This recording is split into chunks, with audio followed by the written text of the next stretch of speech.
নমস্কাৰ ছাৰ বাইদেউসকল, স্বাগতম জনাইছোঁ আপোনালোকক মোৰ ইউটিউব চেনেল অৰূপছ ব্লগলৈ। এই ভিডিঅ'টিত আপোনালোকৰ কাৰণে লৈ আহিছোঁ এটা অতি গুৰুত্বপূৰ্ণ খবৰ। আৰু এই গুৰুত্বপূৰ্ণ খবৰটো হৈছে TLM অৰ্থাৎ টিচিং লাৰ্ণিং মেটেৰিয়েলৰ বাবে প্ৰতিখন বিদ্যালয়ে লাভ কৰিব 2000কৈ টকা।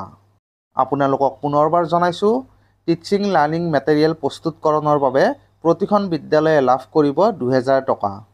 সমগ্ৰ শিক্ষা অসমৰ ফালৰ পৰা এই সম্পৰ্কে নিৰ্দেশনা পত্ৰ প্ৰকাশ কৰা হৈছে। স্ক্ৰীনত মই আপোনালোকক এই নিৰ্দেশনা পত্ৰখন দেখুৱাই দিছোঁ। এয়া স্ক্ৰীনত আপোনালোকে দেখা পাইছে, এইখন হৈছে সমগ্ৰ শিক্ষা অসমৰ এখন নিৰ্দেশনা পত্ৰ আৰু এই নিৰ্দেশনা পত্ৰখন প্ৰকাশ কৰা হৈছে 21 অক্টোবৰ 2025 তাৰিখে। এই নিৰ্দেশনা পত্ৰখন সমগ্ৰ শিক্ষাৰ এক্সিকিউটিভ ডাইৰেক্টৰ সঞ্জয় দত্তৰ ফালৰ পৰা প্ৰতিখন জিলাৰ district mission coordinator, inspector of schools আৰু লগতে ডিষ্ট্ৰিক্ট এলিমেণ্টাৰী এডুকেশ্যন অফিচাৰসকললৈ প্ৰেৰণ কৰা হৈছে। আৰু এই নিৰ্দেশনা পত্ৰখনৰ ছাবজেক্ট হৈছে regarding fund for preparation of teaching learning materials for FLN গ্ৰেডছ।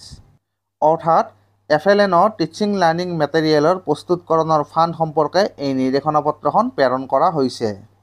এই নিৰ্দেশনা পত্ৰখনত উল্লেখ কৰা হৈছে যে শিক্ষাৰ ক্ষেত্ৰত ইফেক্টিভ টিচিং লাৰ্ণিং মেটেৰিয়েল ব্যৱহাৰৰ গুৰুত্বতাৰ প্ৰতি লক্ষ্য ৰাখি যোৱা বছৰৰ দৰে এই বছৰো সমগ্ৰ শিক্ষা অসমৰ অধীনৰ যিসমূহ বিদ্যালয়ত প্ৰথম আৰু দ্বিতীয় শ্ৰেণী আছে আৰু লগতে যিসমূহ PM শ্ৰী স্কুল আছে, তো এই স্কুলসমূহলৈ সমগ্ৰ শিক্ষা অসমৰ ফালৰ পৰা TLM অৰ্থাৎ টিচিং লাৰ্ণিং মেটেৰিয়েল প্ৰস্তুতকৰণৰ বাবে এনেকুৱা প্ৰতিখন বিদ্যালয়লৈ 2000 টকাকৈ প্ৰভাইড কৰাৰ ব্যৱস্থা কৰা হৈছে।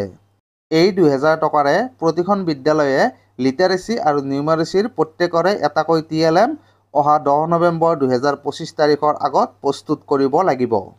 তো ছাৰ বাইদেউসকল, নিশ্চয়কৈ এটা অতি গুৰুত্বপূৰ্ণ খবৰ। যোৱা বছৰো সমগ্ৰ শিক্ষা অসমৰ ফালৰ পৰা TLM প্ৰস্তুতকৰণৰ বাবে প্ৰতিখন বিদ্যালয়লৈ 2000 টকাকৈ প্ৰদান কৰা হৈছিল। আৰু এই বছৰো যোৱা বছৰৰ দৰে ঠিক একেদৰে প্ৰতিখন বিদ্যালয়ৰ কাৰণে FLNৰ TLM প্ৰস্তুতকৰণৰ বাবে সমগ্ৰ শিক্ষা অসমৰ ফালৰ পৰা 2000 টকা প্ৰদান কৰাৰ ব্যৱস্থা কৰা হৈছে। তো নিশ্চয়কৈ এক অতি গুৰুত্বপূৰ্ণ খবৰ আৰু আজিৰ এই ভিডিঅ'টিৰ জৰিয়তে মই আপোনালোকৰ মাজলৈ এই গুৰুত্বপূৰ্ণ খবৰটোৱে লৈ আহিলোঁ। তো আজিৰ ভিডিঅ'টোত এইখিনিয়েই। ভিডিঅ'টো ভাল লাগিলে লাইক কৰি দিব আৰু লগতে আপোনালোকৰ বন্ধুবৰ্গ তথা সহকৰ্মীৰ লগত এই ভিডিঅ'টি শ্বেয়াৰ কৰি দিবলৈ নাপাহৰিব। আৰু ভৱিষ্যতেও এনেকুৱা বিভিন্ন ধৰণৰ ভিডিঅ' পাই থকাৰ কাৰণে আমাৰ চেনেলটো ছাবস্ক্ৰাইব কৰি থ'ব। ধন্যবাদ।